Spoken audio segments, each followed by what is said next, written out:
من أحسن يتسلق لأن الإنسان لما كاين ما لا يكلف الله نفسا إلا وسعها.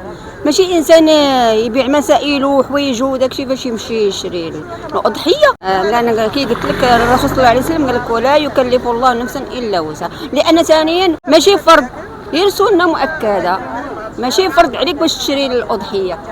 لأن كون كانت فرض راه يقدر الانسان ما عرفش شنو يدير ويمشي يشري. انا 4 سنوات ما شريناش. ملي تنشوفوا الاضحيه قد ما هي زايده في الثمن بقيناش 4 سنوات 4 سنين انا معاه. هذا القرار اللي طبق دابا راه مزيان في المصلحه ديال جميع المواطنين المغاربه، لان الحواله دابا ارتفع الثمن ديالهم والحواله ما كاينينش حتى في المغرب، لان الغلم ما بقاش في المغرب.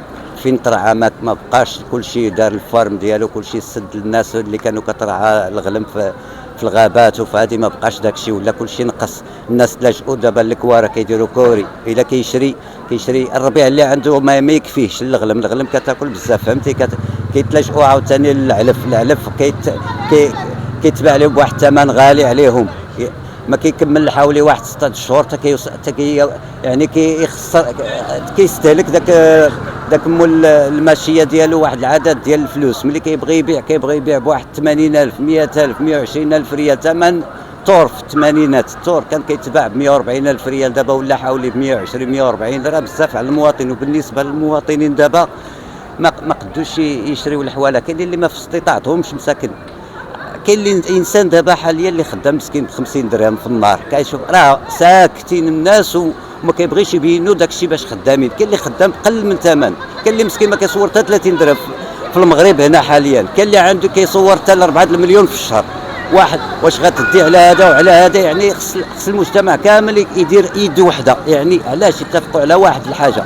يعني ممنوع يتذبح الحولي. يعني هذا العيد خصو يتلغى نهائيا في هذا العام هذا. كيشوفوا العام الجاي ان شاء الله الى تغيرت الاجواء ديال المغرب وتحركت الوقت وزينت الوقت، ممكن الانسان بعدا وفرص شغل الناس وتولي القضيه مزيانه، غادي ممكن الانسان يستطيع يشري الحولي بديك 60,000 50,000. ما دابا وصل الحولي 100,000 القرار هذا والله العظيم الا بخير. والله سيدنا يذبح الحولي على الامه ديال المغرب كاملين، من الاحسن كل شيء يكون سواسيه. انا في استطاعتي انا، ولكن كنشوف واحد اخر في المثال مسكين ما عنده باش يشري، وانت كتطبخ يعني كتشوي وكيشم واحد مسكين ولا جوج ولا 3 في الدرب كيشموا الريحه ديالهم وولادهم.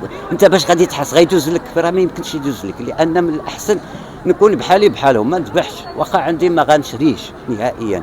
كاع ما يعيدوا هذوك الدراري، ما يعيد حتى واحد. المهم شري داك الشيء باش غادي تعيد وحطو سيدي نهار العيد، دير داك الشيء اللي غادي يقسم الله وجوز العيد. والعيد راه حنا راه ما كرهش الشعب كامل يكون عنده الاعياد، كل شيء يذبحوا الناس، ولكن الله داك الشيء اللي رزقنا هو هذا. الناس ما عندهمش مساكين، كاين اللي عنده كاين اللي ما عنده، كاين اللي غادي يجيب بقره، كاين اللي غايجي كيذبحوا العجوله قدام واحد اللي مسكين شريعه. او العام اللي فات الناس جايبين عقنيات حشومه كاع، والله الا حشومه. شوف الناس غادي بها انت كيبقى فيك الحال، غادي باش غادي بحاولي قد الفكرونا وغادي يذبحوا قال لك في الدار ومرق منه ودايره في كريريصه مسكين حشومه كاع. والله العظيم من الاحسن يتلغى هذا العام، يتلغى حتى العام الجاي. الا كانت القضيه بحال ما هكا من الاحسن يتلغى، يذبح الحاولي سيدنا على الامه ديال المغرب. والحمد لله والصلاه والسلام. لا باقي ما سمعت شيء، ولكن قال لي السيد كنا واحد المرات لغيناه، واحد اللعب لغيناه، كان الجفاف غيناه. الملك حب الشعب صرت تحية. عندي فلوس هذا القرار مزيان. داك الشيء اللي ما عندوش مسكين اللي عنده غادي يضحي، واللي ما عندوش غادي يبقى يشوف فيه. هما جنرال، فهمتي؟ هما على كل شيء، يعدوا اللي ما عندوش.